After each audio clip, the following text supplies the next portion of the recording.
கிறிஸ்துவுக்குள் பிரியமான சகோதர சகோதரியும் யாவருக்கும் கர்த்தராகிய இயேசு கிறிஸ்துவின் நாமத்தினாலே வாழ்த்துதல் கூறி வரவேற்கிறேன். இந்த வாரம் ஒரு தலைப்பின் கீழாக நாம் தேவனுடைய வசனத்தை தியானிக்க இருக்கிறோம். நம்ம கிட்ட நிறைய பேர் இடத்துல இல்லாத ஒரு விஷயம் இருக்கு, ஆனா ஒரு சில பேரை காட்டிலும் நம்ம கிட்ட அது அதிகமா இல்லை. என்ன அப்படின்னா ஐஸ்வர்யம், பணம், செல்வம். கிறிஸ்தவர்களாகிய நாம் இதை குறித்து நம்ம இன்னைக்கு தியானிக்க இருக்கிறோம். நம்ம யோசிக்கலாம், அண்ணன் பிரதர், நம்ம ஞாயிற்றுக்கிழமை தேவனை குறித்து தியானிக்க இருக்கிறோம், தியானிக்கணும், இயேசு கிறிஸ்துவை குறித்து தியானிக்கணும், பரிசுத்த ஆவியானவரை குறித்து தியானிக்கணும் அப்படின்ட்டு நம்ம நினைக்கிற நேரத்துல இந்த ஐஸ்வர்யத்தை குறித்து, செல்வத்தை குறித்து, பணத்தை குறித்து எதுக்கு நம்ம தியானிக்கிறோம் அப்படின்னா, நிறைய பேருக்கு இது ஒரு வாழ்க்கையில ஒரு தேவைப்படுகிற ஒரு விஷயம். அன்னைக்கு நமக்கு பாத்தீங்கன்னா ஒரு சில விஷயங்களை வாங்குறதுக்கும், நிறைய விஷயங்களை நம்ம விரும்புகிறத அடையிறதுக்கும் தேவையான ஒரு விஷயம் என்ன இருக்கு அப்படின்னு பாத்தீங்கன்னா இந்த பணமா இருக்கு. உலகத்தார் பாத்தீங்கன்னா இந்த பணத்துக்கு பின்னாடி ஓடிக்கிட்டே இருக்காங்க, நிக்காம. ஏன் ஓடுறோம், எதுக்கு ஓடுறோம்னு தெரியாம ஓடிக்கிட்டே இருக்காங்க. ஆனா கிறிஸ்தவர்களாகிய நாம எதற்கு முக்கியத்துவம் கொடுக்கணும்? பணத்திற்கா, இல்லைன்னா தேவனுடைய ராஜ்யத்திற்கா அப்படிங்கிறத நம்ம இன்னைக்கு நம்ம தியானிக்க இருக்கிறோம். அதற்காக நம்ம பணமே இல்லாம நம்ம வாழ்க்கையில வாழ்க்கையை நடத்த முடியாது அப்படிங்கிறது கிடையாது. பணங்கிறது பாத்தீங்கன்னா ஒரு இங்கிலீஷ்ல ஒரு டூல்னு சொல்லுவாங்க, ஒரு ஆயுதம், ஒரு நம்ம வாழ்க்கையில ஒவ்வொரு நாளும் நடத்துறதுக்கு ஒரு விஷயம்தான். அது ஒரு சாதாரணமான ஒரு விஷயம். ஆனா அதை கொடுக்கிறவர் யார்? பணத்தை கொடுக்கிறவர் பிதாவாகிய தேவன். ஒவ்வொரு நாளும் நம்மளை போஷிக்கிறவர் யார் அப்படின்னு பார்க்கும் பொழுது நம்ம கையில இருக்கிற பணம் நமக்கு கிடையாது, நம்ம செய்கிற வேலையும் நமக்கு கிடையாது. நம்ம நினைக்கிறோம், நான் வேலை செய்யறேன், அதனால நான் சம்பாதிக்கிறேன், அதனால என் குடும்பத்தை போஷிக்கிறேன், அதனால எனக்கு தேவையானது எல்லாத்தையும் நான் பண்ணிக்கிறேன் அப்படிங்கிறது நம்ம நினைச்சுக்கிட்டு இருக்கோம். அப்படி கிடையாது. கர்த்தர் நமக்கு நல்ல ஒரு சுகம், பலன், ஜீவனை கொடுக்கலனா, கர்த்தர் நமக்கு நல்ல ஒரு வேலையை கொடுக்கலனா, கர்த்தர் நமக்கு நல்ல ஒரு வேலை செய்யற தெம்பு கொடுக்கலனா, கர்த்தர் நமக்கு தேவையான ஞானத்தை, அறிவையும், புத்தியை கொடுக்கலனா, நம்மளால வேலைக்கு போக முடியுமா, சம்பாதிக்க முடியுமா, குடும்பத்தை வழி நடத்த முடியுமா அப்படிங்கிறது நம்ம யோசிக்கணும். என்கிட்ட காசு இருக்கு, அதனால நான் யாருக்கும் எதுக்கும் கவலைப்பட மாட்டேன், நானும் என் குடும்பமும் நல்லா வச்சு சாப்பிடுவோம், யாருக்குமே நாங்க தரமாட்டோம். இந்த தலைமுறைக்கு மட்டும் இல்லாம அடுத்த தலைமுறைக்கு எனக்கு சேர்த்து நான் காசு வச்சிருக்கேன், நான் எதுக்கு வேலைக்கு போய் சம்பாதிச்சுட்டு, நான் மற்றவங்களை வேலை செஞ்சு எனக்கு வேலை வாங்கி எனக்கு பழகிடுச்சு. நிறைய பேர் யோசிக்கலாம் இந்த மாதிரி. நல்லா யோசிச்சுக்கோங்க, அந்த பணம் நம்ம கூட கடைசி வரைக்கும் வராது. இப்ப நம்ம சந்தோஷமா இருக்கலாம், நாளைக்கு என்ன நடக்குங்கிறது நமக்கு தெரியாது. இந்த உலகம் முழுவதையும் நீ ஆதாயப்படுத்திக் கொள்ளலாம், ஆனா நம்மளுடைய ஆத்மாவை நஷ்டப்படுத்திட்டா நம்மளுடைய நித்தியமான வாழ்க்கைய எங்க கழிப்போம்? கொஞ்சம் யோசிச்சு பாருங்க. இங்க நிறைய பேர்கிட்ட அந்த அளவுக்கு பணம் இல்லதான். நம்ம கிட்ட எந்த ஒரு விஷயம் இல்லையோ அதை தான் நம்ம தேடி போயிட்டு இருக்கோம். பணம் ஏற்கனவே நிறைய வச்சிருக்கிறவன் பாத்தீங்கன்னா பேரு புகழை தேடி போவான். அதுவும் கிடைச்சிச்சுன்னா அவனுக்கு வாழ்க்கையில நிம்மதி இருக்காது. அப்போ கடைசியில அவன் நிம்மதியை தேடி போவான். இப்ப நம்ம இடத்துல என்ன இல்லை? பணம் இல்லை. யாருக்கிட்ட என்ன இல்லையோ அதை தான் தேடி போவாங்க. நம்ம பாத்தீங்கன்னா பணத்தை தேடி பின்னாடி போயிட்டு இருக்கு. இன்னைக்கு என்ன நமக்கு தெரிய இருக்குன்னா, நாம பணத்துக்கு பின்னாடி எப்பவுமே போகக்கூடாது. பணத்துக்கு பின்னாடி போகணும் அப்படின்னா நம்ம ஒரு விக்கிரக ஆராதனைக்காரங்களா நம்ம மாறிடுவோம். ஏன் அப்படின்னா பண ஆசையே பாத்தீங்கன்னா ஒரு விக்கிரக ஆராதனை தான். பணத்தின் மேல பற்றுதலா இருந்து அதை நம்பிட்டு இருக்கவங்க நிறைய பேர் இருக்காங்க. என்கிட்ட இருக்கிற பணம் என்னை காப்பாற்றும், எங்க அப்பா அம்மா சேர்த்து வச்சிருக்கிற சொத்து என்னை காப்பாற்றும், எங்க அப்பா எனக்காக கட்டி வச்சிருக்கிற வீடு எனக்கு காப்பாத்தும். எனக்கு ஏதாச்சும் ஒரு பிரச்சனைனா நான் அந்த வீட்டை வச்சு கூட நான் வந்து ரொம்ப சந்தோஷமா என்னுடைய கடனை அடைச்சிட்டு நான் சந்தோஷமா என்னுடைய வேலையை ஆரம்பிப்பேன். அப்போ நம்ம என்ன நினைக்கிறோம் அப்படின்னா, ஒரு பொருள், ஒரு செல்வம் நம்மளை வந்து காப்பாத்துது. ஆனா யாருமே எனக்கு எந்த ஒரு கையில ஒரு 10 பைசா இல்லைன்னாலும் கூட பரவாயில்ல, கர்த்தர் என் கூட இருக்கிறார், அவர் என்னை காப்பாற்றுவார், அவர் என்னை போஷிப்பார், அவர் என் குடும்பத்தையும் சேர்த்து என்னை ஆசிர்வதிப்பாருங்கிற ஒரு விசுவாசம் எல்லாரிடத்திலும் கண்டிப்பா தேவை. எல்லாரிடத்திலும் வந்து பாத்தீங்கன்னா, எனக்கு எந்த ஒரு கையில 10 பைசா இல்லைனாலும் கூட கர்த்தர் வந்து என்னை கைவிட மாட்டார். அந்த ஒரு விசுவாசம் இருந்தாதான் நாம வந்து இந்த பூமியிலையும் சரி, இதுக்கு பின்வரும் விஷயத்திலயும் சரி, நம்ம வந்து ஜீவிக்க முடியும். நித்தியமான ஒரு விஷயத்தை கூட நம்ம அடைய முடியும். ஒரு சில வசனங்களை நாம் வந்து வாசிக்கலாம். நீதிமொழிகள்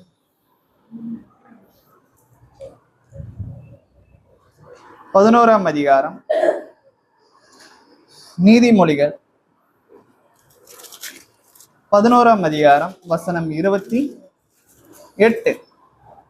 தன் ஐஸ்வர்யத்தை நம்புகிறவன் விழுவான். பாருங்க, ஒரே இங்க வந்து சாலமோன் வந்து பாத்தீங்கன்னா, இந்த இந்த நீதிமொழிகளை யார் எழுதுறாங்க அப்படின்னு பாத்தீங்கன்னா, இந்த உலகத்திலேயே வந்து பாத்தீங்கன்னா ஐஸ்வர்ய சம்பந்தர். அவர் பார்க்காத எந்த ஒரு விஷயமும் கிடையாது. அவர் சுவைக்காத எந்த ஒரு உணவும் கிடையாது. அப்படி இருக்கிறவர் ஒருத்தர் வந்து சொல்றாரு பாருங்க, கர்த்தர் எல்லா விதத்திலும், பிதாவாகிய தேவன் எல்லா விதத்திலும் சாலமோனை ஆசீர்வதிச்சிருக்கிறாரு. அப்படிப்பட்டவர் என்ன எழுதுகிறார் பாத்தீங்கன்னா, தன் ஐஸ்வர்யத்தை நம்புகிறவன் விழுவான், நீதிமான்களோ துளிரை போல தலைப்பார்கள். அப்போ தன் ஐஸ்வர்யத்தை நம்புகிறவன் விழுவான் அப்படின்னா, நாம நம்மளுடைய நம்பிக்கை யார் மீது நம்ம வந்து வைக்கணும் அப்படின்னு பாத்தீங்கன்னா, கர்த்தராகிய இயேசு கிறிஸ்துவின் இடத்துல நம்ம நம்மளுடைய நம்பிக்கையை வைக்கணும். காசு இன்னைக்கு வரும், நாளைக்கு போயிடும். கொஞ்சம் யோசிச்சு பாருங்க, இந்த உடம்புல தெம்பு இருக்கிற வரைக்கும் நம்ம சந்தோஷமா இருக்கலாம், நமக்கு நினைச்சதை சாப்பிடலாம், நம்ம எங்கேயோ என்ஜாய் பண்ணலாம். ஆனா கடைசி வரைக்கும் நம்ம இதே வயசோட நம்ம இருந்துருவோமா? வயசு ஆகும், நம்மளும் வந்து பாத்தீங்கன்னா ஒரு முதிர்ந்தர் மாதிரி நாமளும் ஆகும். இதே மேனி நமக்கு இருக்காது, இதே ஞானமும் நமக்கு இருக்குமாங்கிறது நமக்கு ஒரு கேள்விக்குறிதான். இதே போல நாம எப்பவுமே செல்வ செழிப்பா இருப்போங்கிறது நமக்கு ஒரு கேள்விக்குறிதான்.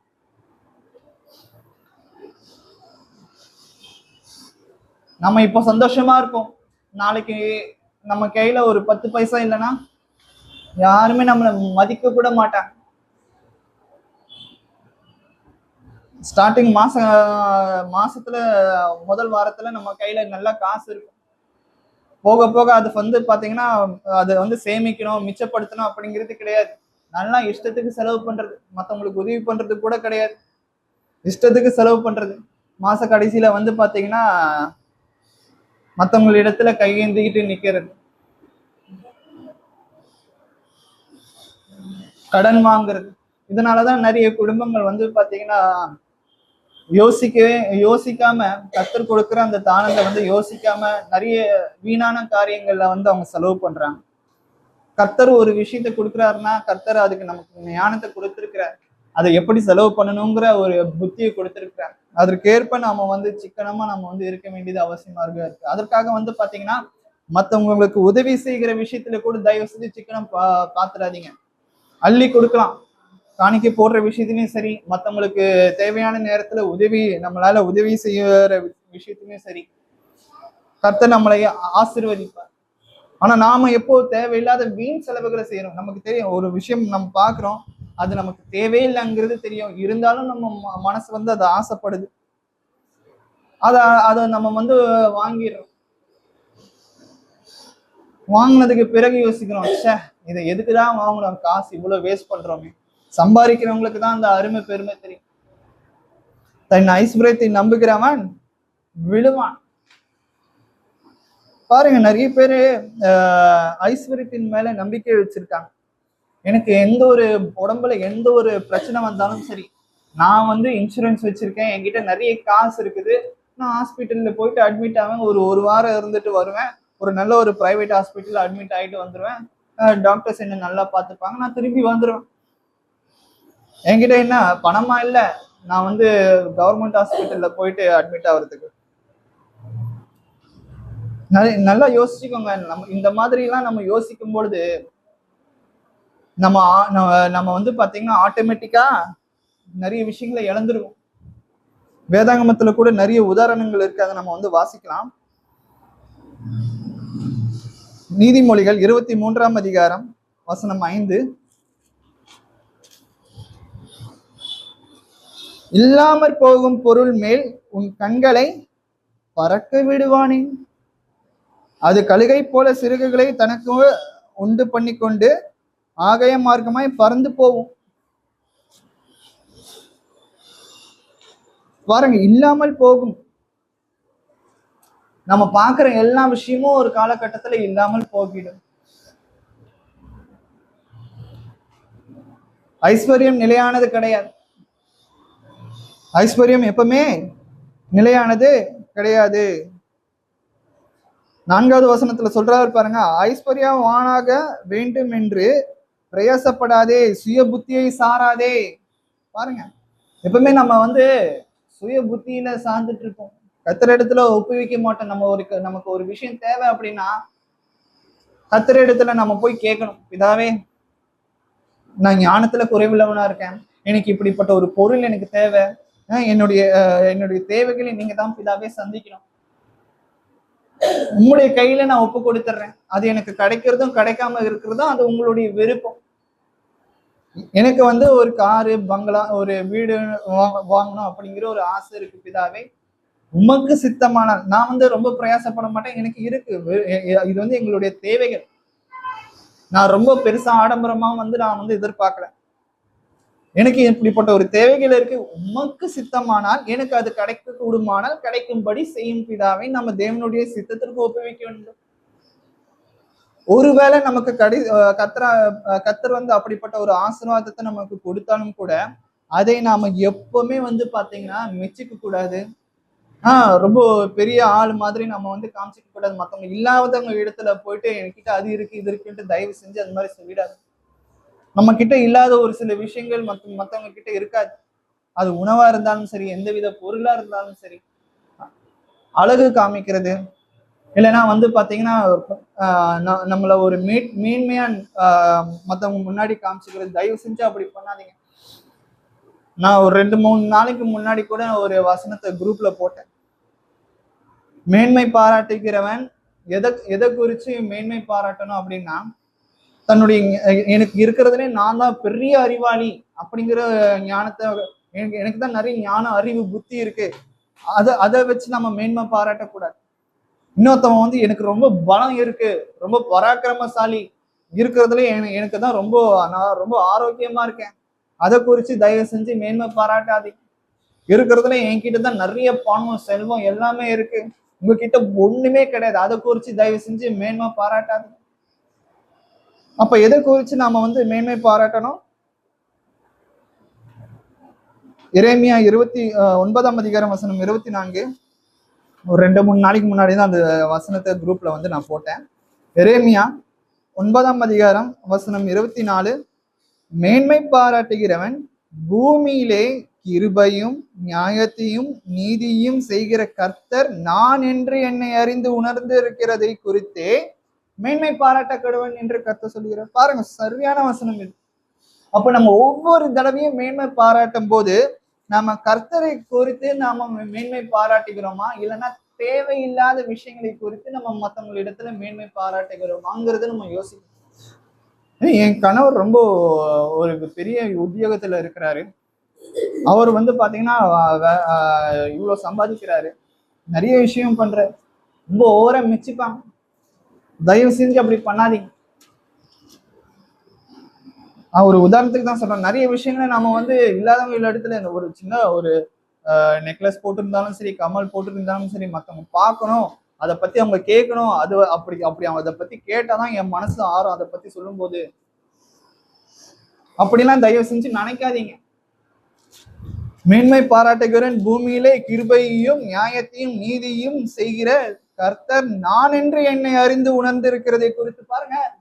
ஃபர்ஸ்ட் கர்த்தரை அறியணும், அவரை பத்தி உணரணும், அவர் எப்படிப்பட்டவர் நல்லவர் என்பதை நம்ம ருசி பார்க்கணும். பரவாயில்ல, நான் இவ்வளவு நாள் கிறிஸ்துக்குள்ள இருந்தேன், ஆனா கர்த்தருடைய அருமை பெருமை எனக்கு இப்பதான் எனக்கு தெரியுது.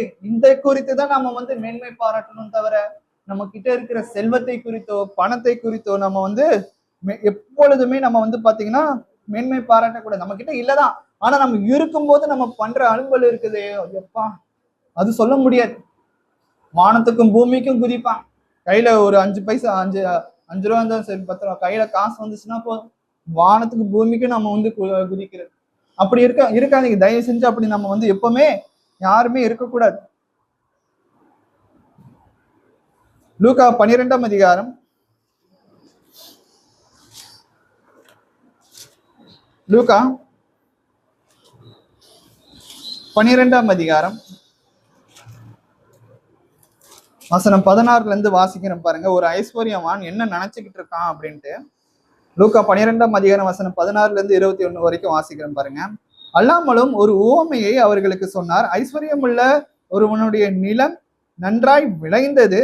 அப்பொழுது அவன், நான் என்ன செய்வேன்? என் தானியங்களை சேர்த்து வைக்கிறதற்கு இடமில்லையே. நான் ஒன்று செய்வேன், என் களஞ்சியங்களை கட்டி பெரிதாக கட்டி எனக்கு விளைந்த தானியத்தையும் தன் பொருள்களையும் அங்கே சேர்த்து வைத்து, பின்பு ஆத்மாவே, உனக்காக அநேக வருஷங்களுக்கு அநேகம் பொருள்கள் சேர்த்து வைக்கப்பட்டிருக்கிறது. நீ இளைப்பாரி புசித்து குடித்து பூரிப்பாயிரு என்று என் ஆத்மாவோட சொல்லுவேன் என்று தனக்குள்ளே சிந்தித்து சொல்லிக் கொண்டான்.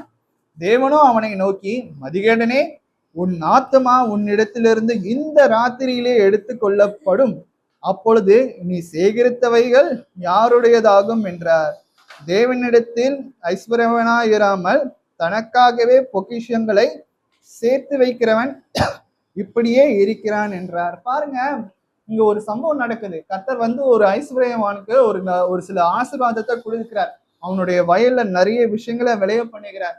அவன் அந்த தானியத்தெல்லாம் என்ன பண்றது, எனக்கு ரொம்ப என்னுடைய வயல்ல ரொம்ப அறுவடை பண்ணிக்கிட்டே இருக்கேனே, ஒண்ணு பண்றேன், இதை நான் ஒரு பெரிய மாளிகையை ஒண்ணு கட்டி அதுல நான் அதிகமா சேர்த்து வைக்க போறேன். என்னுடைய ஆத்மா நல்லா சாப்பிட்டு புசித்து பரிபூர்ணமா இருக்கும் அப்படின்ட்டு.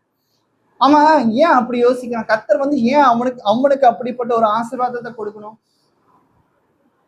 நம்ம நல்லா யோசிச்சுக்கணும். நமக்கு கர்த்தர் நம்மளை ஆசீர்வதிக்கிறார், நம்மளை உயர்த்துகிறார், நம்மளை ஒரு மத்தவங்க முன்னாடி ஒரு பெரிய ஆசீர்வாதத்தை கொடுக்கிறார் அப்படின்னா, அதை வைத்து கொண்டு நாம எப்படி மற்றவங்களுக்கு பிரயோஜனம் உள்ள ஒரு விஷயங்களை பண்ணணும் அப்படிங்கிறத நம்ம யோசிக்கணும்.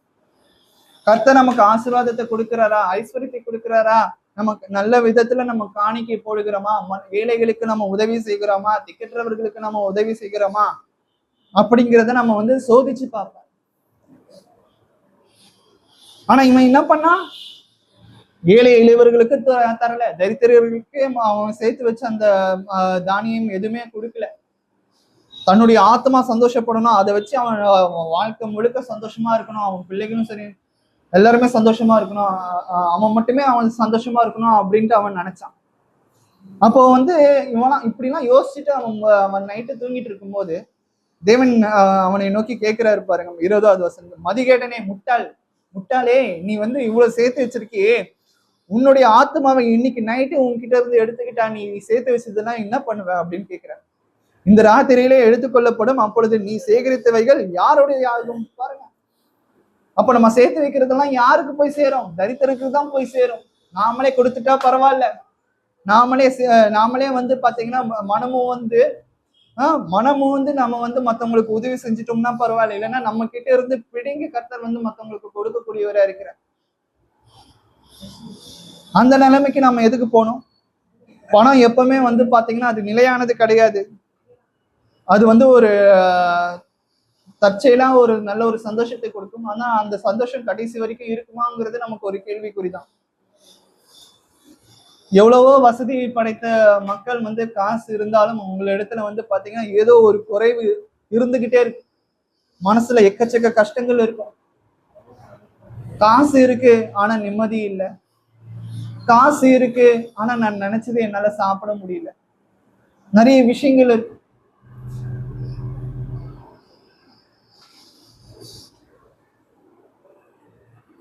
நிறைய பேருக்கு வந்து பாத்தீங்கன்னா இந்த ஐடில வேலை செய்யறவங்களுக்கு நல்லா சம்பாதிக்கிறாங்க. ஆனா என்ன ஒரு பயம் இருக்குன்னா, ஏதாச்சும் இங்கிலீஷ்ல ரிசெஷன் சொல்லுவாங்க, அந்த டைம்ல வரும்போது பாத்தீங்கன்னா வேலையை விட்டு தூக்கிடுவாங்க. நான் லட்சக்கணக்கில் சம்பளம் வாங்கிட்டு இருந்தேனே, திடீர்னு வேலையை விட்டு தூக்கிட்டாங்களே, நான் என்ன பண்றது, என் குடும்பத்தை எப்படி வழி நடத்துறது? நல்லா யோசிச்சுக்கோங்க. வேலை நமக்கு நிரந்தரம் கிடையாது. நம்ம சம்பாதிக்கிற சம்பளம் நமக்கு நிரந்தரம் கிடையவே கிடையாது. கர்த்தர் நமக்கு நிரந்தரம். கர்த்தர் நம்மளை கைவிட மாட்டார்.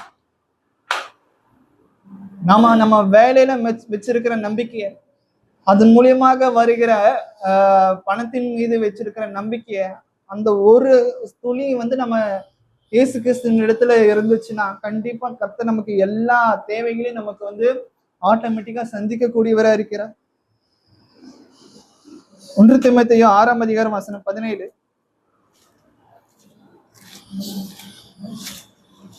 1 தீமோத்தேயு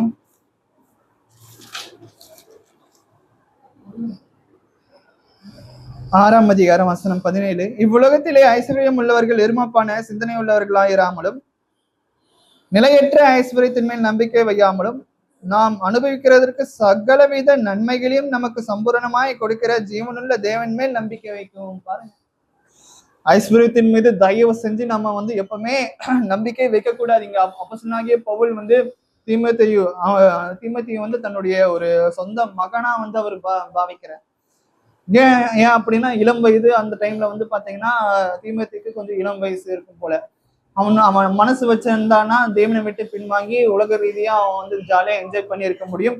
இருந்தாலும் அப்போஸ்தலனாகிய பவுல் வந்து அவனுக்கு நல்ல ஒரு புத்திமதியை கொடுக்கிறார். நீ தயவு செஞ்சு ஐஸ்வர்யத்தின் பின்னாடி போயிடாதப்பா.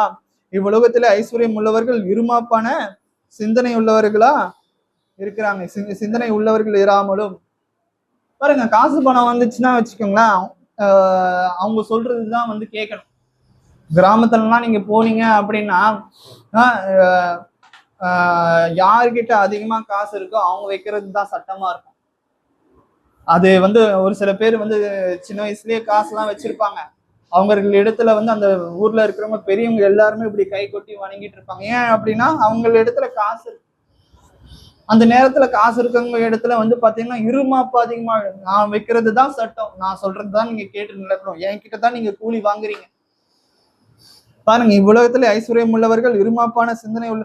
இதனாலதான் வந்து பாத்தீங்கன்னா ஐஸ்வர்யவான்கள் வந்து பரலோக ராஜ்யத்துக்கு வர்றது ரொம்ப ரொம்ப கஷ்டமான ஒரு காரியமா இருக்கு. திடீர்னு அவங்க கிட்ட போயிட்டு நீங்க எல்லாத்தையும் விட்டுட்டு தேவனை எல்லாத்தையும் வந்து உங்க தரித்திரருக்கு கொடுத்துட்டு நீங்க தேவனுக்கு பின்பாக வாங்க, ஊழியம் செய்யுங்க, இயேசு கிறிஸ்துக்கு ஃபாலோ பண்ணுங்க அப்படின்னா வந்துருவாங்களா? கொஞ்சம் யோசிச்சு பாருங்க.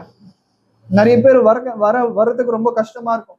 உலகத்துல ஐஸ்வர்யம் உள்ளவர்கள் இருமாப்பான சிந்தனை உள்ளவர்களா இராமலும், நிலையற்ற ஐஸ்வர்யத்தின் மேல் நம்பிக்கை வையாமலும். ஐஸ்வர்யம் எப்பவுமே நிலைச்சிருக்காது.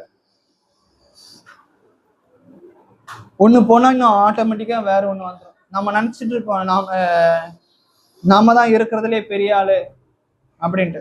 நம்மளை முறியடிக்கிறதுக்கு கர்த்தர் வேற ஒருத்தரங்களை உண்டு பண்ணுவார். அதனால நம்ம எப்பவுமே நம்மளுடைய வேலையின் மீதோ நம்ம சம்பாதிக்கிற பணத்தின் மீதோ நம்ம வந்து தயவு செஞ்சு நம்பிக்கை வைக்காதீங்க. அது எல்லாமே கொடுக்கிறவர் தேவன். தேவனிடத்துல நம்ம வந்து நம்பிக்கை வைக்கணும். அதான் சொல்றாரு பாருங்க, நாம் அனுபவிக்கிறதற்கு சகலவித நன்மைகளையும் நமக்கு சம்பூரணமாக கொடுக்கிற ஜீவனுள்ள தேவன் மேல் நம்பிக்கை வைக்கவும். பாருங்க, இதெல்லாம் வந்து யார் இடத்துல இருந்து வருது?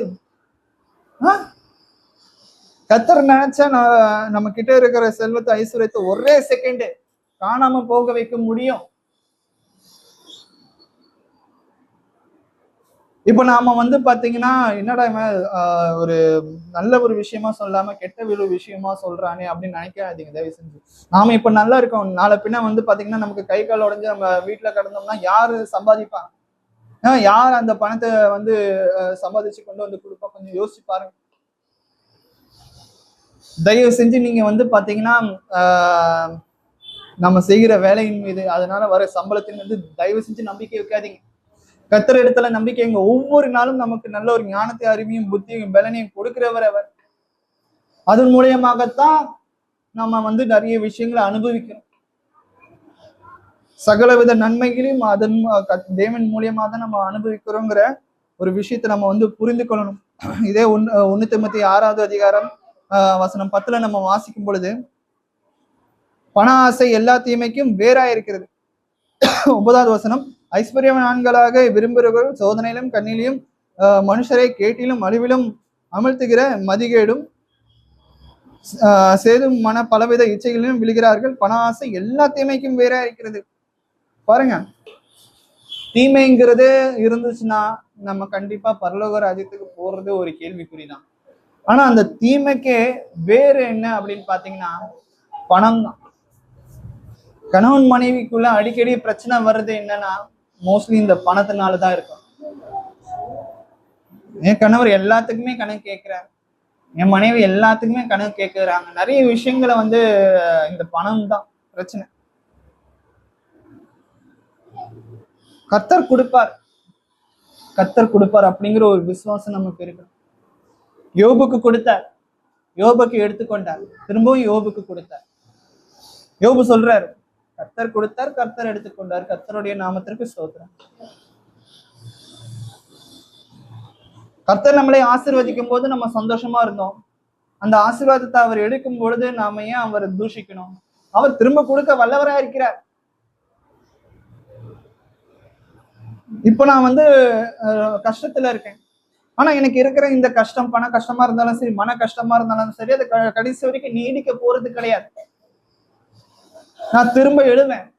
என்னை பலப்படுத்துகிற கிறிஸ்துவினால எல்லாவற்றையுமே எனக்கு செய்ய பலன் உண்டு அப்படிங்கிற மாதிரி நான் திரும்ப எழுவேன். நான் வாழ்க்கையில முன்னேறுவேன், சாதிப்பேன். யாருடைய துணை கொண்டு? இயேசு கிறிஸ்துவினுடைய துணை கொண்டு நான் வந்து ஜெயிப்பேன். இந்த உலகத்தை ஜெயிப்பேன், சாத்தானை ஜெயிப்பேன். என்னை யார் யாரெல்லாம் கேவலப்படுத்தினாங்களோ, மட்டப்படுத்தினாங்களோ, நீ நல்லா இருக்க மாட்ட, நீ நாசமா போயிடுவ அப்படின்னு சொன்னாங்களோ, அவர்கள் எல்லாரும் முன்னாடி கர்த்தர் நம்மளை உயர்த்தக்கூடியவரா இருக்கிறார். நம்ம கிட்ட இப்ப ஒண்ணுமே இல்லாம இருக்கலாம். நம்மளை நிந்தித்தவர்களே கர்த்தர் நம்மிடத்துல வர பண்ணுவார். நம்மளை கேவலமா பேசினவங்களை கர்த்தர் நம்மிடத்துல வந்து கேட்க பண்ணுவார். யோசேப்பு அப்படிதான் நிந்திச்சாங்க அவங்க சகோதரர்கள். கடைசியில என்ன பண்ணாரு? அவன் தேவனுக்கு உண்மை உள்ளவனா இருந்ததுனால அவனிடத்துல அவனுடைய சகோதரர்கள் யாரு அவனை கேவலப்படுத்தினாங்களோ, துன்பப்படுத்தினாங்களோ, வித்து போட்டாங்களோ, அவங்க எல்லாருமே யோசேப்பின் இடத்துல வந்து வணங்குறாங்க. அவன் கண்ட கனவு பலிக்குது. கர்த்தர் எல்லாவற்றையும் நிறைவேற்றுகிறார். நம்ம கர்த்தருக்கு உண்மையா இருக்கும்போது கர்த்தர் நம்ம யாருக்குமே நம்ம வந்து கவலைப்பட தேவை. நம்மளுடைய எதிர்காலத்தை குறித்து கவலைப்பட, நம்மளுடைய பிள்ளைகளுடைய எதிர்காலத்தை குறித்து நமக்கு கவலைப்பட தேவையில்லை. நம்ம யோசிக்கிறோம், நம்ம வந்து பாத்தீங்கன்னா பிள்ளைகளுக்கு ஏதாச்சும் சேர்த்து வச்சுட்டு போகணும் அப்படின்ட்டு. சேர்த்து வச்சுட்டு போறது நல்லதுதான். இருந்தாலும் நம்மளுடைய பிள்ளைகளை வந்து பாத்தீங்கன்னா, அப்பா அம்மா உனக்கு நிறைய சேர்த்து வச்சிருக்கப்பா, அதனால நீ ரொம்ப சந்தோஷமா இருக்கலாம், நீ வந்து தைரியமா நிறைய விஷயங்களை பண்ணலாம் அப்படின்னு தயவு செஞ்சு அவங்களுக்கு அந்த மாதிரியான ஒரு எண்ணங்களை விதைச்சிடாது. அப்பா அம்மா ஏதாச்சும் பணம் சேர்த்து வச்சிருந்தாலும் கூட பிள்ளைகளை தங்களுடைய சொந்த காலில நிக்க வைங்க. அவர்களுக்கு கஷ்டம்னா என்னன்னு தெரிய வைக்கணும். நாம பட்ட பாடுகள், கஷ்டங்கள் அவர்கள் வந்து படணும், அவங்களும் படக்கூடாது அப்படின்னு நிறைய பெற்றோர்கள் நினைப்பாங்க.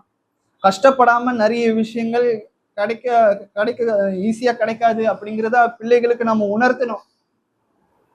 நிறைய பிள்ளைகளை வந்து பெற்றோர்கள் வந்து தங்களுடைய பிள்ளைகளை ரொம்ப செல்லமா, ரொம்ப கஷ்டப்படாம வந்து வளர்க்கணும்னு அப்படின்னு நினைப்பாங்க. நான் பட்ட கஷ்டம் என் பிள்ளைகளும் படக்கூடாது அப்படின்னு நினைப்பாங்க. நாம கஷ்டத்தை கொடுத்துட்டா பிரச்சனை கிடையாது. ஆனா கர்த்தரா கொடுக்கும்போது ரொம்ப ரொம்ப மோசமான ஒரு விஷயமா இருக்கும். எல்லாருக்குமே கஷ்டங்கள் வர்றது ரொம்ப நல்லது. கஷ்டப்பட்டாதான் நம்ம நிறைய விஷயங்களை நம்ம வந்து கத்துக்க முடியும். அதனால நாம அவர்களை வந்து ரொம்ப சோதிக்கணும் அப்படிங்கிறது கிடையாது. கேட்கும்போது அவர்களுக்கு நம்ம வந்து பணம் கொடுக்காமல் இருக்கணும். அவங்களுடைய தேவைகள் வந்து பாத்தீங்கன்னா அவர்களே வந்து பாத்தீங்கன்னா உனக்கு ஒரு விஷயம் தேவைன்னா நான் சொல்றேன், இந்த வேலையை செஞ்சா நான் உனக்கு கொடுப்பேன். நீ சும்மா அப்படியே உட்காந்துக்கிட்டு படிப்பையும் முடிச்சுட்ட வேலையும் செய்யாம இருந்தா நான் உனக்கு எப்படி நான் வந்து காசு கொடுக்கறது? நிறைய பேர் அப்படிதான் இருக்காங்க. படிப்பை முடிச்சுட்டு அப்படியே ஊதாரித்தனமா பசங்களோட சுத்திக்கிட்டு வெளியே கடைசி வரைக்கும் அப்பா அம்மாவுடைய வருமானத்தை நம்பி இருக்கிறது, அவங்களுடைய சொத்தை நம்பி இருக்கிறது. கல்யாணத்துக்கு முன்னாடிதான் அப்படின்னு பார்த்தா கல்யாணம் ஆனதுக்கு அப்புறம் கூட அப்பா அம்மா கையை ஏந்திக்கிட்டு நிக்கிறது. அவங்க எவ்வளவுதான் அவங்க எவ்வளவுதான் சமாளிப்பாங்க. ஒரே ஒரு குழந்தை இருந்தா கூட பரவாயில்ல, 2-3 குழந்தை எல்லாருக்குமே பண்ணணும்ல. அவங்க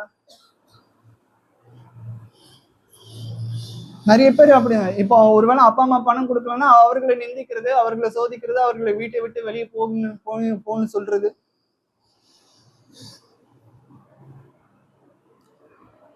பாருங்க, பணத்தை வச்சுதான் சொந்த அப்பா அம்மாவை கூட வந்து பாத்தீங்கன்னா மதிக்கிற காலம்.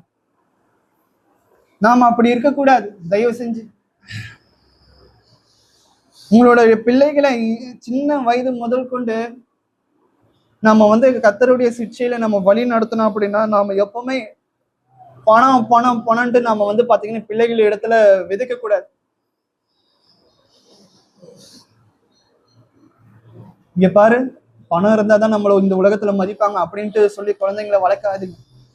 பணத்தை சம்பாதிக்க கத்துக்கங்கிற அப்படிங்கிற சொல்லி வளர்க்காதீங்க. கர்த்தருக்கு பிரியமா நடந்து கொள்ளு, கர்த்தருக்கு என்ன பிரியமோ அதுக்கு அந்த விஷயங்களை பண்ணு அப்படின்னு சொல்லும்போது அந்த பிள்ளைகள் வந்து பாத்தீங்கன்னா ஆட்டோமேட்டிக்கா அவங்களுக்கு தேவையான எல்லா நன்மையும் கர்த்தர் வந்து பண்ணுவார். நன்மையான காரியங்களை செய். நீங்க எப்பவுமே வாங்கணும்னு ஆசைப்படாத, கொடுக்கணும்னு ஆசைப்படு. வாங்குறவர்களை காட்டிலும் கொடுக்கிறவர்கள் பாக்கியம் உள்ளவர். நாம எப்போ மத்தவங்களுக்கு கொடுக்க ஆரம்பிக்கிறோமோ கர்த்தர் ஆட்டோமேட்டிக்கா நம்மளுடைய தேவைகளை நடத்துவார்.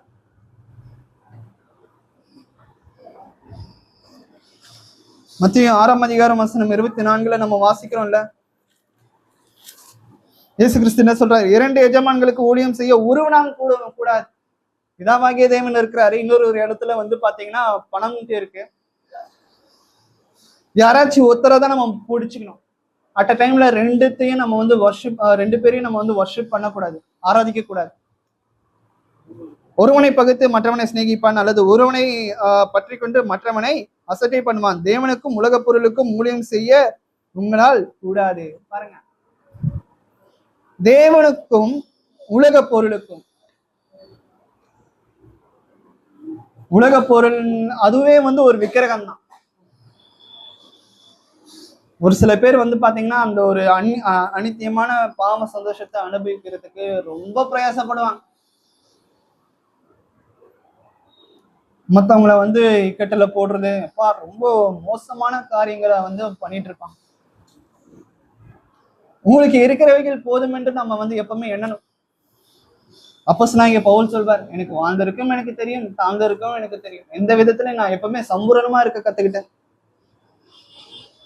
இன்னைக்கு நமக்கு சாப்பாடு இல்லையா, நமக்கு கிடைச்சது கஞ்சோ கூழோ, அதை வச்சுக்கிட்டு கர்த்தரே பிதாவே இன்னைக்கு நீர் எப்படிப்பட்ட ஒரு உணவை இன்னைக்கு கொடுத்தீர், இதை வச்சு நான் இன்னைக்கு ஓட்டிடுவேன். அதற்கு எனக்கு ரொம்ப சந்தோஷம். நிறைய பேர் நம்ம என்ன நினைச்சிட்டு இருக்கோம் அப்படின்னா, நம்ம கூட தான் இருப்பாங்க, திடீர்னு வாழ்க்கையில ஒருத்தவங்க முன்னேறிடுவாங்க, காசு பணம் பார்த்துருவாங்க, காரு பங்களா காருன்னு செட்டில் ஆயிடுவாங்க. நமக்குள்ள ஆட்டோமேட்டிக்கா ஒரு எண்ணம் தோன்றும், கர்த்தர் அவர்களை தான் ஆசீர்வதிச்சிருக்காரு போல, அதனாலதான் வந்து பாத்தீங்கன்னா அவனுக்கு எல்லாமே நன்மையா நடக்குது. கர்த்தர் என்னை ஆசீர்வதிக்கல போல, கர்த்தர் என்னை கண்டுக்கவே இல்லை போல, அதனாலதான் நான் வந்து இப்படியே இருந்திருக்கேன். தயவு செஞ்சு அப்படின்னு நினைச்சிடாது.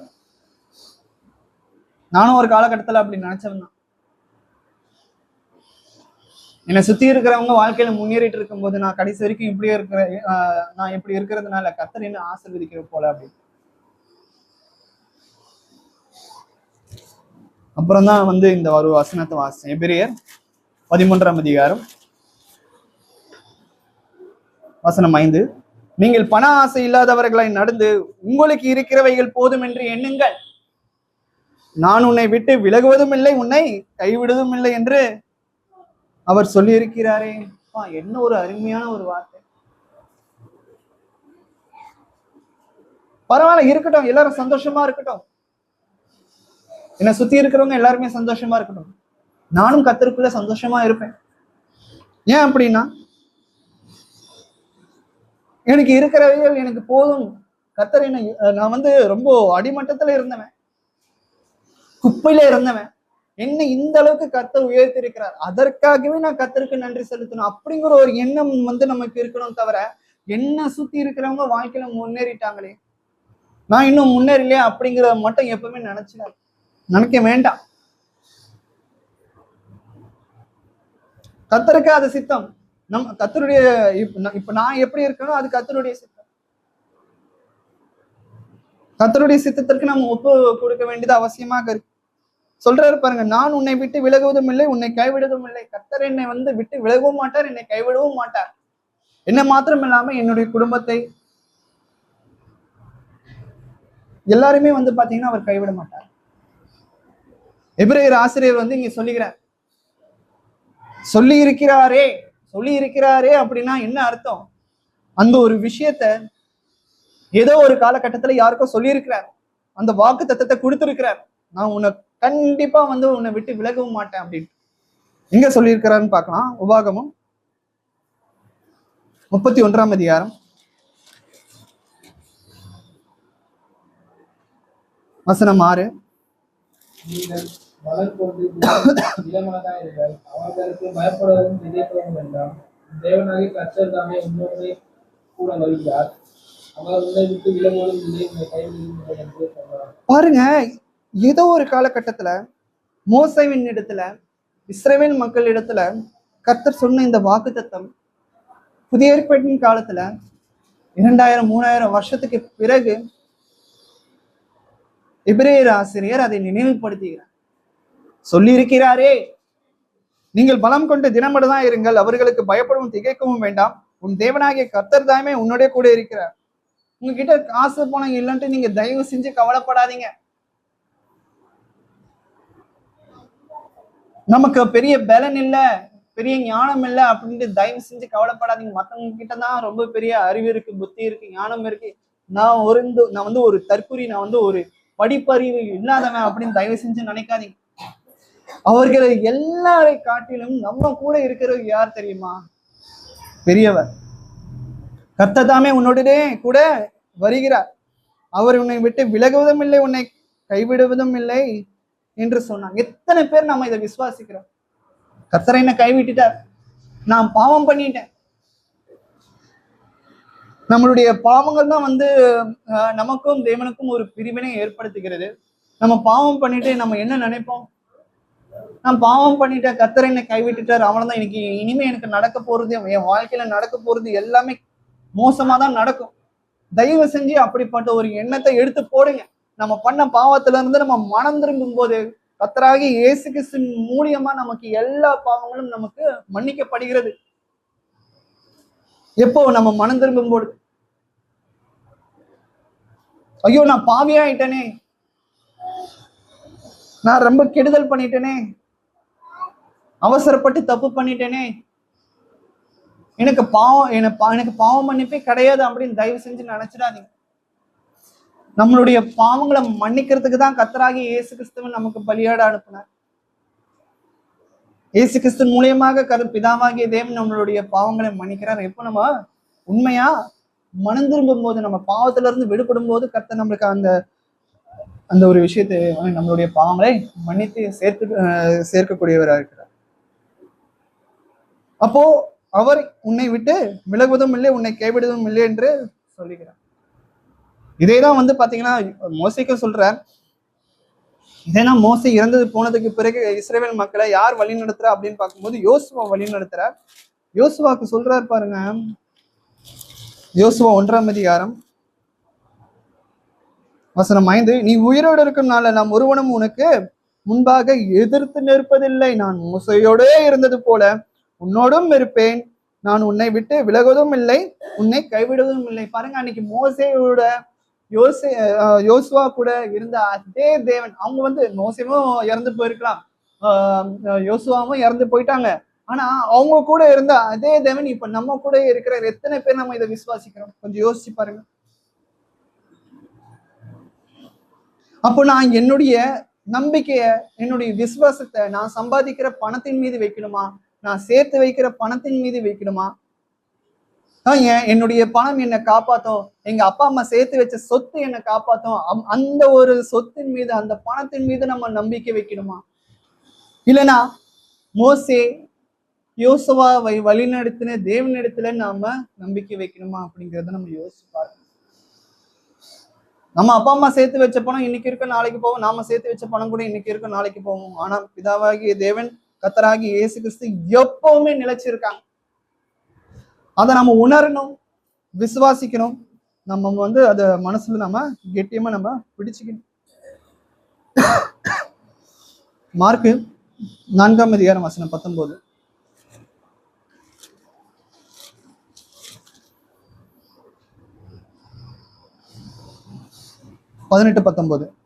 அதாவது வசனத்தை கேட்டும் உலக கவலைகளும் ஐஸ்வர்யத்தின் மயக்கமும் மற்றவைகளை பற்றி உண்டாக்குகிற இச்சைகளும் உட்பிரவேசித்து வசனத்தை நொறுக்கி போட அதனால் பலனற்று போகிறார்கள். இவர்களே முள்ளுள்ள இடங்களில் விதைக்கப்பட்டவர்கள். பாருங்க, முள்ளுள்ள இடங்கள். இது பாத்தீங்கன்னா ஒரு நித்திய ஜீவனுக்கு பரலோக ராஜ்யத்தினுடைய ரகசியம். இது முக்கியமான மெயினான ரகசியங்கள்ல இது ஒன்று. என்ன அப்படின்னா, முள்ளுள்ள இடங்களில் விதைக்கப்பட்ட மக்கள் எப்படி இருக்காங்கன்னா, வசனத்தை கேட்டும் உலக கவலைகளும் ஐஸ்வர்யத்தின் மயக்கம். இப்ப நான் உங்களுக்கு நிறைய விஷயங்களை நான் சொல்றேன். வாழ்க்கையில நமக்கு பணம் முக்கியம் இல்லை. பிதாவாகிய தேவன் கர்த்தராகிய இயேசு கிறிஸ்துவினுடைய அன்பு, கிருபை, இரக்கம் இதுதான் நமக்கு தேடணும். மற்றது எல்லாமே ஆட்டோமேட்டிக்கா நான் வரணும். உங்களுக்கு நிறைய தடவை நான் படிச்சு சொன்னாலும் கூட இங்க இருந்து நம்ம வெளியே போனதுக்கு பிறகு நம்ம உலக மக்களோட இணைவோம். இல்லைன்னா நம்மளுடைய அலுவலகத்துக்கு செல்லுவோம். நிறைய காரியங்களை நம்ம செல்லும் பொழுது நம்ம கேட்ட இந்த சத்தியம் நம்ம மனசுல இல்லாதபடி சாத்தானவன் எடுத்து போடக்கூடியவனா இருக்கிறான். திரும்பவும் பாத்தீங்கன்னா அதே ஐஸ்வர்யத்தின் மயக்கத்துல நம்ம விழறதுக்கு நிறைய வாய்ப்புகள் இருக்கு. ஆனா நம்ம அப்படி இருக்கக்கூடாது. நம்ம கேட்ட சத்தியத்தின் பிரகாரம் கடைசி வரைக்கும் நடக்கணும். அப்படி இருந்தா தான் நம்ம நல்ல நிலத்தில் விதைக்கப்பட்ட ஒரு விதைக்கு ஒப்பாக மாறுவோம். அப்படி இல்லை அப்படின்னா திரும்பவும் நம்ம அதே ஐஸ்வர்யத்தை நம்ம தேடி போறோம், அதற்காக நம்ம விழுந்து போறோம் அப்படின்னா நம்மளை யாருமே காப்பாற்ற முடியாது. பாருங்க, நம்ம ஜஸ்ட் பிரேயர் தான் பண்ண முடியும். நம்ம எடுத்து சொல்ல முடியும். நான் உங்களை இடத்துல போயிட்டு பணம் ஆசை வச்சிருக்காதீங்க, ஐஸ்வர்யமா இருக்காதீங்க அப்படின்ட்டு ஒவ்வொரு நாளும் நாம இது பண்ண முடியாது. கர்த்தர் தான் நம்மளுடைய இருதயத்தை மாத்தணும். அடுத்ததா கூட நம்ம வாசிக்கலாம். யாக்கோபு 5ஆம் அதிகாரம் வசனம் 1-3. யாக்கோபு 5ஆம் அதிகாரம் வசனம் 1-3. ஐஸ்வர்யவான்களே கேளுங்கள், உங்கள் மேல் வரும் நிர்பந்தங்களின் நிமித்தம் அலறி அழுங்கள். பாருங்க, அலறி அழ சொல்றார் ஐஸ்வர்யவான்களை. இப்போ நான் எதுக்கு அலறி அழணும்? என்கிட்ட எல்லாமே இருக்கு. சொத்து இருக்கு, சுகம் இருக்கு, பொருள் இருக்கு. நான் தேவைப்பட்ட எனக்கு பணிவிட செய்யறதுக்கு வேலைக்காரங்க எக்கச்சக்கமான பேர் இருக்கும். நான் எதுக்கு அலறி அழணும்? இப்ப அழுவ மாட்டீங்க ஐஸ்வர்யவான்கள், இப்ப அழுவ மாட்டாங்க. அவங்க நித்தியமா அழுவதற்கு ஒரு காலம் வரும். பாருங்க, உங்கள் மேல் வரும் நிர்பந்தங்களின் நிமித்தம் அலறி அழுங்கள். உங்கள் ஐஸ்வர்யம் மலிந்து உங்கள் வஸ்திரங்கள் பொட்டரித்து போயின. நம்ம என்னதான் சம்பாதிச்சாலும் அதே 6 அடி தான். அது ஏழையா இருந்தாலும் சரி, பணக்காரனா இருந்தாலும் சரி, பலமுள்ளவனா இருந்தாலும் சரி, பலவீனம் இல்லாதவனா இருந்தாலும் சரி, பெரிய ஞானவானா இருந்தாலும் சரி, பெரிய முட்டாளா இருந்தாலும் சரி, எல்லாருக்குமே அதே 6 அடி தான்.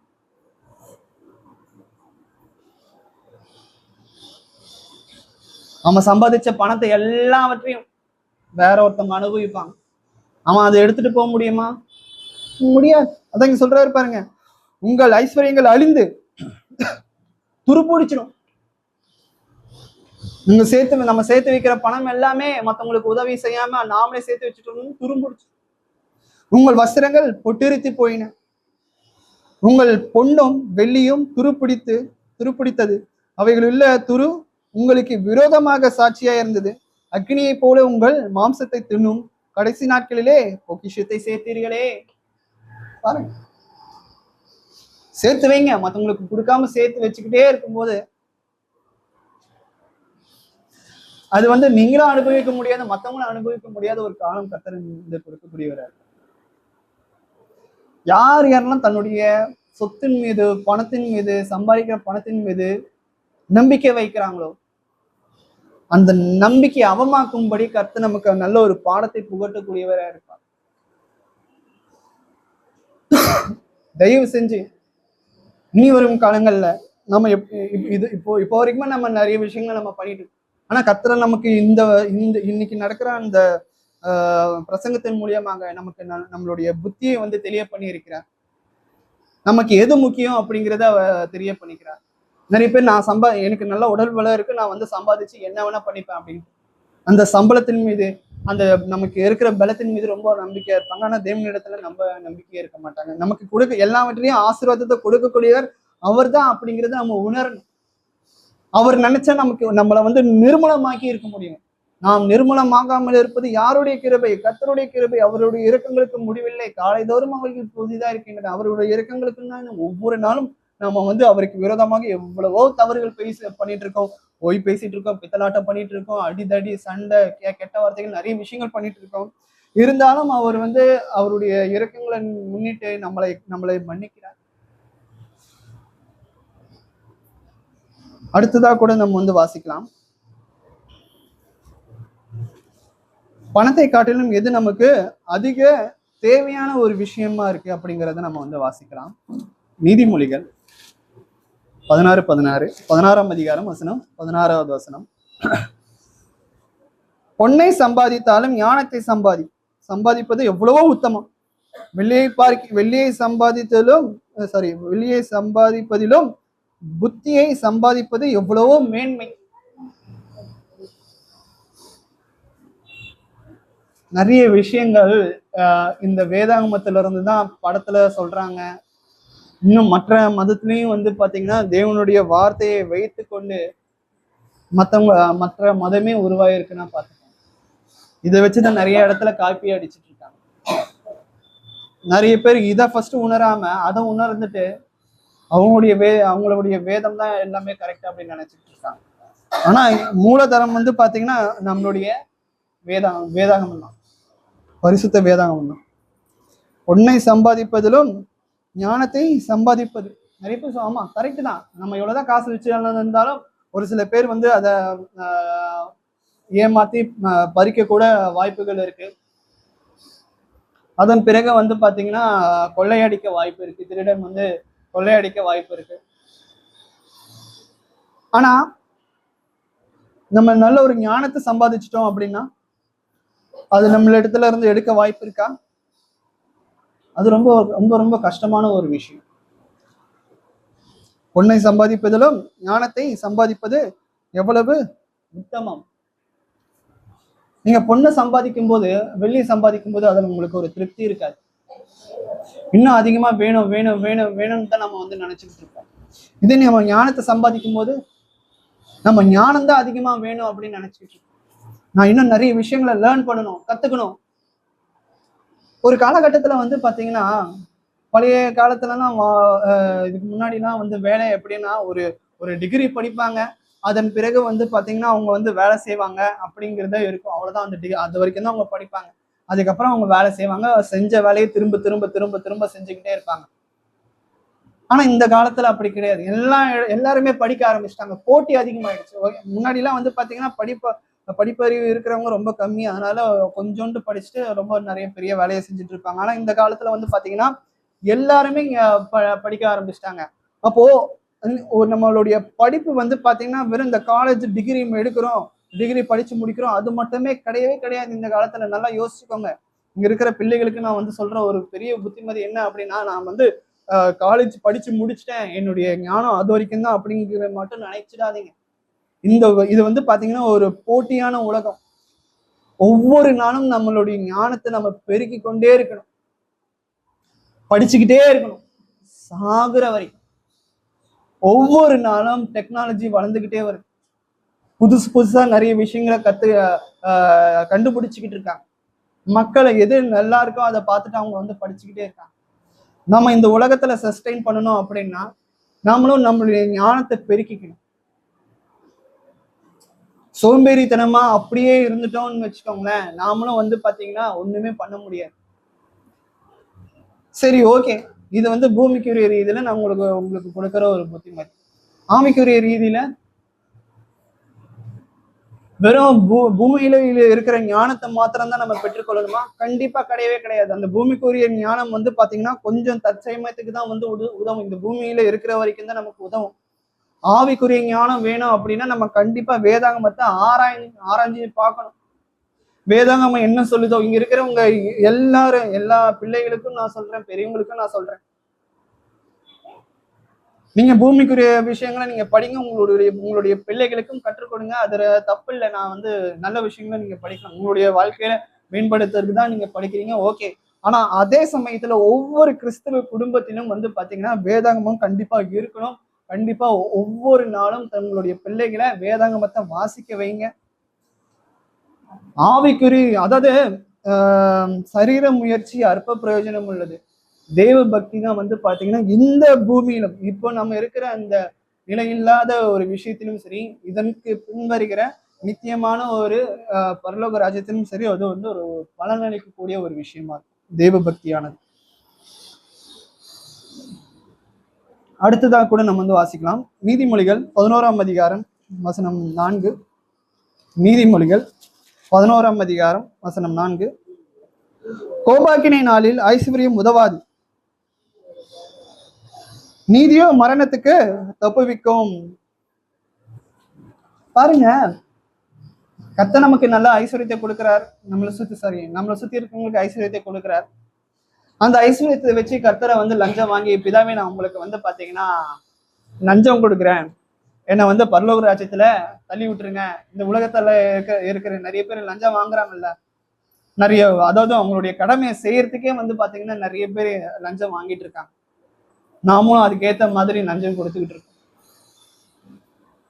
ஆனா அந்த கோபாக்கினை நாளுன்ட்டு நமக்கு வரும், அதாவது ஜட்ஜ்மெண்ட் டே, நியாய தீர்ப்பு நாட்கள். நியாய தீர்ப்பு நாட்களுக்கு பிறகுதான் வந்து பாத்தீங்கன்னா இந்த கோபாக்கினை நாளே வரும். கர்த்தர் வந்து இப்ப பொறுமையா இருக்கிறார். இயேசு கிறிஸ்துவ ரொம்ப பொறுமையா இருக்கிறார். நம்மளுடைய பாவங்களை சகிச்சிட்டு இருக்கிறார். கோபாக்கினை நாளில் ஐஸ்வர்யம் உதவாது, ஒண்ணுத்துக்குமே லைக் இல்லை. ஏன் அப்படி? அவர் ஆல்ரெடி ஐஸ்வர்ய சம்பந்தர், நானே ஐஸ்வர்ய சம்பந்தர். என்கிட்ட வந்து உங்களுடைய ஐஸ்வர்யத்தை கொடுத்து நீங்க எப்படி பரலோக ராஜ்யத்துக்கு முடியும்? இந்த ஐஸ்வர்யத்தை கொடுத்ததே நான் தான். அதை வச்சு நீங்க வந்து மற்றவங்களுக்கு உதவி செய்யாம, காணிக்க போடாம, உங்களுடைய சகோதரர்களுக்கு உதவி செய்யாம நீங்க மட்டுமே உங்களுக்கு தேவையான விஷயத்தை நீங்க வந்து சந்திச்சுட்டு இருந்தீங்க. நல்ல சுகபோகமா வாழ்ந்தீங்க. மற்றவங்க எப்படி கேடு கெட்டு போனாலும் பரவாயில்லன்னு நீங்க சுயநலமா வாழ்ந்தீங்க. இப்போ அதே நீங்க வைத்து இருக்கிற ஐஸ்வர்யத்தை வச்சு நீங்க வந்து எப்படி என்ன விலைக்கு வாங்கணும்? அதான் சொல்ற பாருங்க, கோபாக்கினை நாளில் ஐஸ்வர்யம் ஒன்றுத்துக்குமே உதவாது.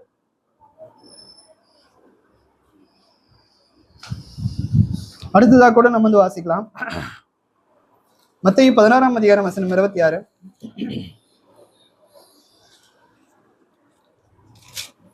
அதாவது பணத்தை காட்டிலும் நமக்கு எதுக்கு முக்கியம்? மனுஷன் உலகம் முழுதையும் ஆதாயப்படுத்திக் கொண்டாலும் தன் ஜீவனை நஷ்டப்படுத்தினால் அவனுக்கு லாபம் என்ன? மத்தேயு 16ஆம் அதிகாரம் வசனம் 26. மனுஷன் தன் ஜீவனுக்கு ஈடாக எண்ணத்தை கொடுப்பான். இப்பெல்லாம் வந்து பாத்தீங்கன்னா ஒவ்வொரு உயிருக்கும் ஒவ்வொரு வேல்யூ வச்சிருக்காங்க. ஒரு ஏழை இறந்து போனா கவர்மெண்ட்ல இருந்து அவனுக்கு ஒரு சில நிதி அந்த மாதிரி கொடுப்பாங்க. இல்லைன்னா வேலையில இருந்து போனாலும் சரி, இந்த மாதிரி ஏதாச்சும் ஒரு பிரச்சனை வந்துச்சுன்னா, அவங்களால ஏதாச்சும் ஒரு பிரச்சனை வந்துச்சுன்னா, இதே வந்து ஒரு பணக்காரன் இறந்து போனா அவனுடைய உயிருக்கு ஒரு மதிப்பு வச்சிருக்காங்க பாருங்க. ஆனா இந்த ஜீவன் யாருடையது? யார் கொடுத்தா? பிதாவாகிய தேவன் அவருடைய ஜீவனை நமக்கு கொடுத்தார். அதுக்கு யாராச்சும் வேல்யூ கொடுக்க முடியுமா? கண்டிப்பா கொடுக்க முடியாது. அதான் இங்க சொல்றாரு பாருங்க, மனுஷன் தன் ஜீவனுக்கு ஈடாக எண்ணத்தை கொடுப்பான். ஒண்ணுமே கிடையாது. ஸோ நம்ம வந்து பாத்தீங்கன்னா பண்ண வேண்டிய ஒரு முக்கியமான விஷயம் என்ன அப்படின்னா, எது நிரந்தரம், எது எனக்கு கடைசி, எது வந்து என் கூட கடைசி வரைக்கும் வரும். மார்க் 10ஆம் அதிகாரம் வசனம் 17 இருந்து 27 வரைக்கும் வாசிக்கும் பொழுது ஒரு ஐஸ்வர்யவான் வந்து கேட்கிறான், நான் எல்லா விஷயத்திலும் பர்ஃபெக்டா இருக்கேன், எங்க அப்பா அம்மாவை நல்லா கனம் பண்றேன். ஒரு ஐஸ்வர்யவான் வந்து கேட்கிறான். அப்புறம் வந்து பாத்தீங்கன்னா பழைய ஏற்பாட்டின் நியாயப்பிரமாண கட்டளையின் பிரகாரம் நான் பர்ஃபெக்டா கீழ்ப்படிஞ்சு நடக்கிறேன். Very good. இயேசு கிறிஸ்து சொல்ற வெரி குட், நீ நல்லா பண்ணிட்டு வர. ஆனா உன்கிட்ட ஒரு குறைவு இருக்கு. என்ன என்ன என்ன என்ன இயேசுவே அப்படின்னு கேட்கிறேன். உன்கிட்ட இருக்கிற எல்லா சொத்து பத்தியும் வித்து தரித்திரருக்கு கொடுத்துட்டு நீ என்ன பின்பற்றி வா அப்படின்ற. அவன் அதிகமா வந்து பாத்தீங்கன்னா மத்தவங்களை காட்டிலும் ரொம்ப அதிகமா ஐஸ்வர்யமானா இருந்ததுனால அது அவனுக்கு கொடுக்கறதுக்கு மனசும் வரல. அதனால அவன் பின்வாங்கி போயிடுறான். பாருங்க, ஊசி காதுல கூட வந்து ஒட்டகம் நுழைஞ்சா கூட நுழையும் தவிர ஐஸ்வர்யவான் வந்து பரலோக ராஜ்யத்துக்கு வர்றது ரொம்ப ரொம்ப கஷ்டமான ஒரு விஷயமா. நாம ஐஸ்வர்யமானா இல்லாமல் நம்ம தரித்திரரா இருக்கிறோம் அப்படின்னு நாம சந்தோஷப்படணும். ஐஸ்வர்யவானும் லாசரும் மதிக்கிறாங்க. கடைசியில யார் வந்து பாத்தீங்கன்னா ஆபிரகாம் மடியில தேற்றப்படுகிறார் அப்படின்னு பாத்தீங்கன்னா லாசரு தான். ஐஸ்வர்யவான் வந்து பாத்தீங்கன்னா பாதாளத்துல நரக வேதனை பட்டுட்டு இருக்கான். வேதனை மிகுந்த இடத்துல நரக வேதனை பட்டுக்கிட்டு இருக்கான். கொஞ்ச காலம் தான் நமக்கு இருக்கிற கஷ்டங்கள் எல்லாமே கொஞ்ச காலம் தான்.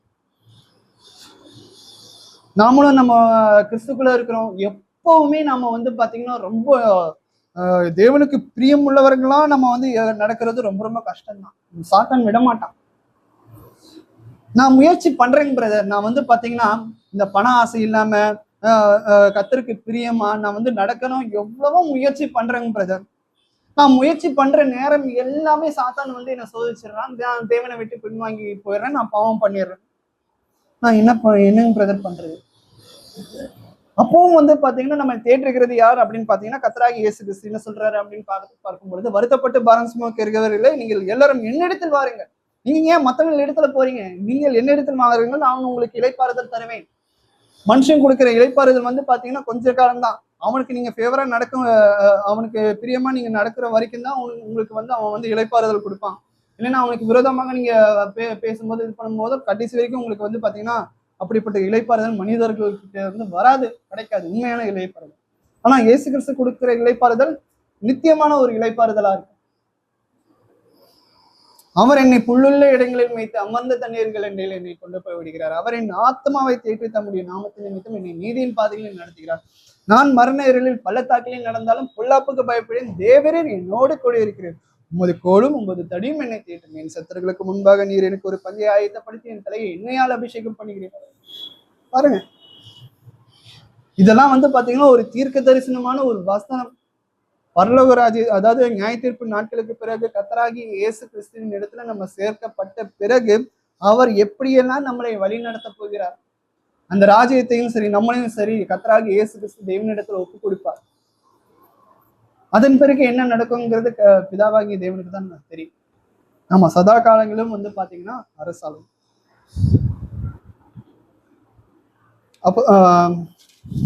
அப்போஸ்தலர் நடபடிகள் 20ஆம் அதிகாரம் வசனம் 35. அப்போஸ்தலர் நடபடிகள்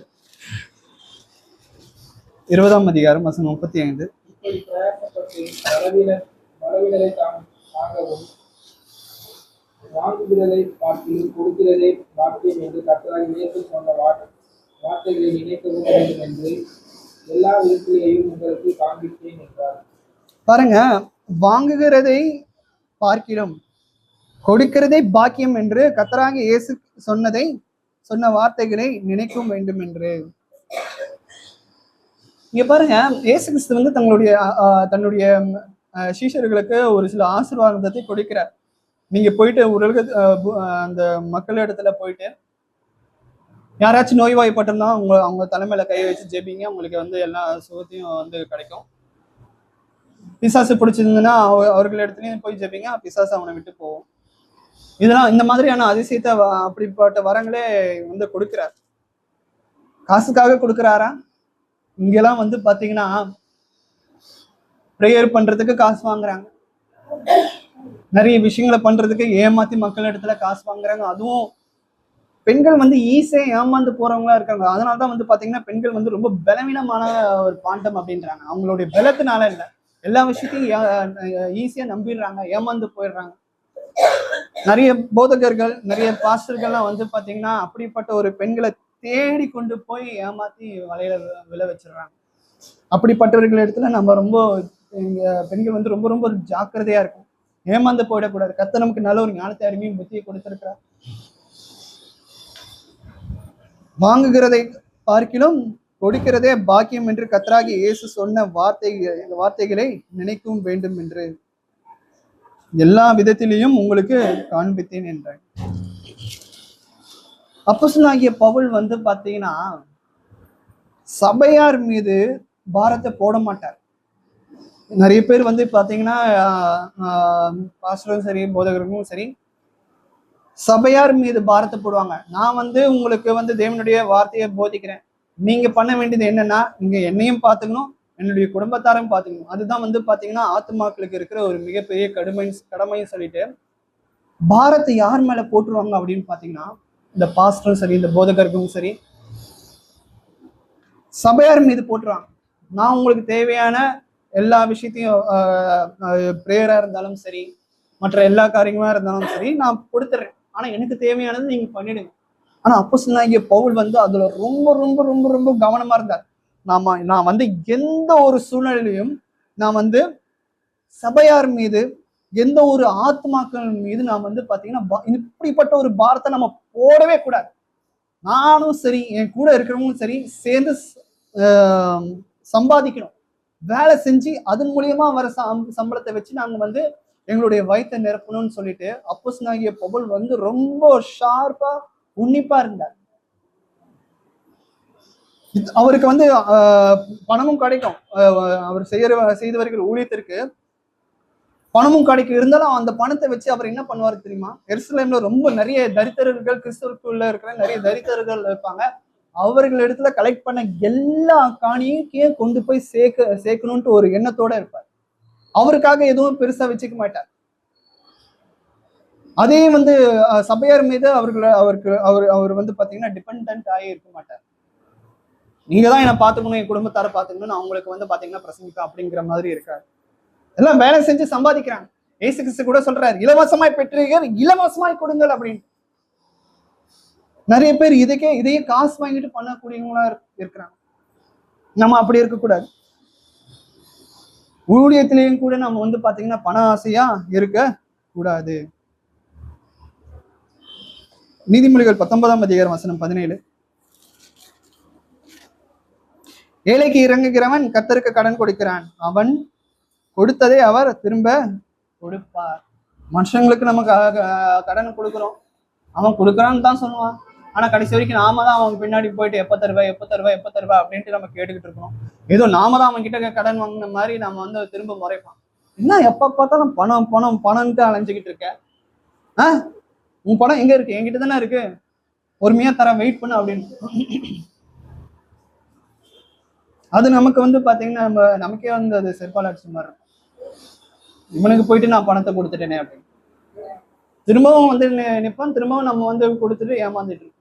ஆனா இங்க பாருங்க, ஏழைக்கு இறங்குகிறவன், குடிகாரனுக்கு நீங்க போய் கொடுக்கணும்ட்டு நான் சொல்லல, கஞ்சா அடிக்கிறவனுக்கு நீங்க போய் கொடுக்கணும்னு சொல்லல, துன்மார்க்கனுக்கு கொடுக்கணும்னு சொல்லல. ஏழைக்கு, தரித்திரர், கஷ்டப்படுறவங்களுக்கு, ஏழைக்கு இறங்குகிறவன் கர்த்தருக்கு கடன் கொடுக்கிறான். ஒரு சில பேருக்கு ஆல்ரெடி நிறைய செல்வம் வச்சிருப்பாங்க, அவங்க கிட்ட போயிட்டு இன்னும் கொஞ்சம் போய் போடுவான். அவங்க கிட்டதான் ஏற்கனவே காசு இருக்கு. உதாரணத்துக்கு நம்ம உலகத்துல இருக்கிற இந்த விக்கிரக கோயில்லாம் நீங்க போய் பாத்தீங்க அப்படின்னா அவங்க வந்து ஏற்கனவே நிறைய காசு வச்சிருக்காங்க. அந்த கோயில் உண்டியில எக்கச்சக்கமா பணம் வந்து சேரும். இன்னும் கொண்டு போய் போடுவாங்க மக்கள், இன்னும் அதிக பணம் நமக்கு வந்து சேரும் அப்படிங்கிற ஒரு நம்பிக்கை. அந்த காசை கொண்டு போயிட்டு நம்ம வந்து யாருக்காச்சும் தரித்திரர்களுக்கு கொடுத்தோம்னா அது எந்த அளவுக்கு தேவனுக்கு பிரயோஜனமா, ஏதோ மற்றவங்களுக்கு பிரயோஜனமா இருக்க கொஞ்சம் யோசிப்பாங்க. ஏழைக்கு இறங்குகிறவன் கர்த்தருக்கு கடன் கொடுக்கிறான். நாங்க வந்து ஞாயிற்றுக்கிழமை ஒவ்வொரு வாரமா காணிக்கையை வந்து நான் கரெக்டா போட்டுன்றத. காணிக்கை மட்டும்தானா? காணிக்க போடுறது அது வந்து ஒரு புதிய ஏற்பாட்டின ஒரு கட்டளை தான். பழைய ஏற்பாட்டுல அது வந்து ஒரு மிகப்பெரிய ஒரு கட்டளை. சம்பாதிக்கிற சம்பளத்துல வந்து பாத்தீங்கன்னா ஒரு பங்கை வந்து கொடுக்கணும் அப்படின்னு சொல்லிட்டு. ஆனா புதிய ஏற்பாட்டின் காலத்துல நமக்கு அப்படிப்பட்ட இந்த ஒரு கட்டளையை கொடுக்குற அவனவன் விசனமாயும் அல்ல கட்டாயமும் இல்ல தன் மனதில் நியமத்தின்படியே கொடுக்க கடவன். நம்ம எவ்வளவுக்கு எவ்வளவு விதைக்கிறோமோ அதுக்கு ஏற்ற மாதிரி நம்ம அறுவடை பண்ணணும்னு தான் சொல்லியிருக்காங்க. ஸோ நம்ம வந்து பாத்தீங்கன்னா இந்த சர்ச்சில் நம்ம வந்து காணிக்கையே போடுறது மாத்திரம் இல்லாம நம்மளால முடிஞ்ச உதவியை மற்றவங்களுக்கு நம்ம செய்ய வேண்டியது அவசியமாக இருக்கு. நம்ம மார்க்கு 12ஆம் அதிகாரம் வசனம் 41 44 வரைக்கும் வாசிக்கும் பொழுது கூட ஒரு ஏழை விதவை தன்னுடைய ஜீவியத்தில் இருந்த காசை வந்து அடுத்த வேளை அவங்க கிட்ட காசு கிடையாது, அங்க இருக்கிற அந்த அவங்க ஜீவியத்துக்கு இருந்த காசு அதாவது ஒரு சின்ன ஒரு பணம் இருக்கு, அந்த பணத்தை வச்சுக்கிட்டு அதனால எவ்வளவு வருமோ அதை சாப்பிட்டுட்டு செத்து போவாங்க. அதுதான் அதுதான் அவ்வளவுதான் அவங்க கிட்ட அந்த பணம் இருக்கு, அதுக்கு மேல அவங்க கிட்ட பணம் இல்லை. ஆனா அந்த சாப்பிட்றதுக்கு உண்டான பணத்தை கூட வந்து பாத்தீங்கன்னா அவங்க இது காணிக்கையா போடுறாங்க. இயேசு கிறிஸ்து இதை பாக்குறாங்க. நிறைய பேர் வந்து பாத்தீங்கன்னா அவங்களுடைய பரிபூர்ணத்துல இருந்து போடுறாங்க. பரிபூர்ணத்துல இருந்து போடுறதுக்கும் தன்னுடைய ஜீவியத்துக்கு உண்டான காசு எடுத்து போறதுக்கும் நிறைய வித்தியாசங்கள் இருக்கு. அதுதான் வந்து பாத்தீங்கன்னா மார்க் 12ஆம் அதிகாரம் வசனம் 41 44 வரைக்கும் நம்ம வந்து வாசிப்போம். கர்த்தர் அவர்களை சும்மா விட்டுருப்பாருன்னு நீங்க நினைச்சிட்டு இருப்பீங்க, கண்டிப்பா இல்லை. ஆசீர்வதிச்சிருப்பார், தேவையான எல்லா காரியத்தையும் செய்வார்.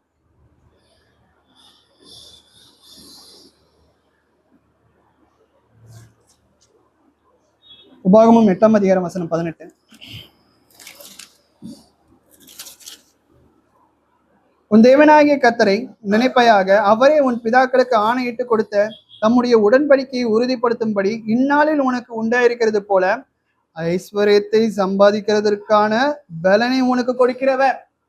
பாருங்க, நம்ம வந்து வேலைக்கு போய் சம்பாதிக்கிறோம், நிறைய காசு பணம் சேர்த்து வைக்கிறோம், நல்ல ஒரு ஞானத்தை அடையிறோம் அப்படின்னா இது எல்லாமே யாருனால வருது அப்படின்னு பாத்தீங்கன்னா கர்த்தராகிய இயேசு கிறிஸ்து மூலியமாக பிதாவாகிய தேவன் நம்மளை ஆசீர்வதிக்கிறார்.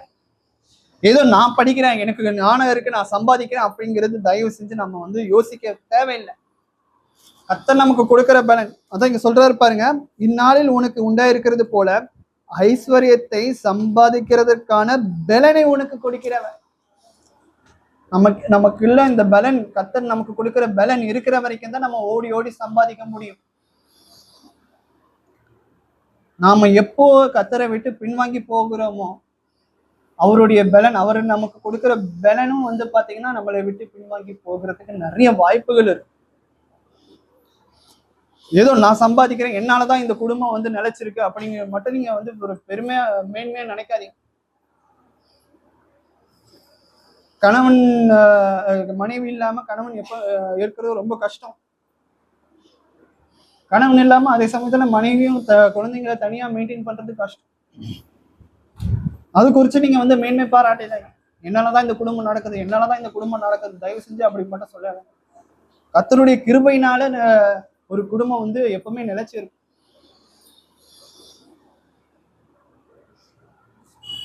2 கொரிந்தியர் 9ஆம் அதிகாரம் வசனம் 7.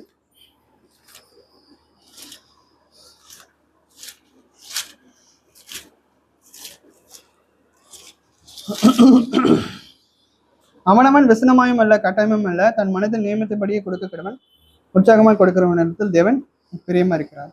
ஸோ நம்ம வந்து மற்றவங்களுக்கு கொடுக்கும்போது கூட வந்து பார்த்தீங்கன்னா பரிபூர்ணமா சந்தோஷமா நம்ம வந்து கொடுக்கணும். அது காணிக்கையா இருந்தாலும் சரி, மற்றவங்களுக்கு உதவி செய்கிற ஒரு விஷயமா இருந்தாலும் சரி, கர்த்தரை வந்து ஆசீர்வதிப்பார். அவனவன் விசனமாயும் அல்ல கட்டாயமும் அல்ல உற்சாகமாய் கொடுக்கணும். பிள்ளைகள் இடத்துல நம்ம சின்ன வயசுலலாம் அங்கே காணிக்கை போடும்போது ரொம்ப சந்தோஷமா நம்ம வந்து போடுவோம். அதே சந்தோஷம் நமக்கு கடைசி வரைக்கும் இருக்கும். யாருக்கு கொடுக்குறீங்க? கர்த்தர் இடத்துல கொடுங்க, கர்த்தர் இடத்துல இருந்து வாங்குறீங்க, கர்த்தருக்கே நீங்க கொடுக்குறீங்க. நீங்க எவ்வளவு கொடுக்குறீங்கிறத அவர் பார்க்கல, கொடுக்குற அந்த மனசை தான் பார்க்கிறார். மத்தேயு 6ஆம் அதிகாரம் வசனம் 19-21.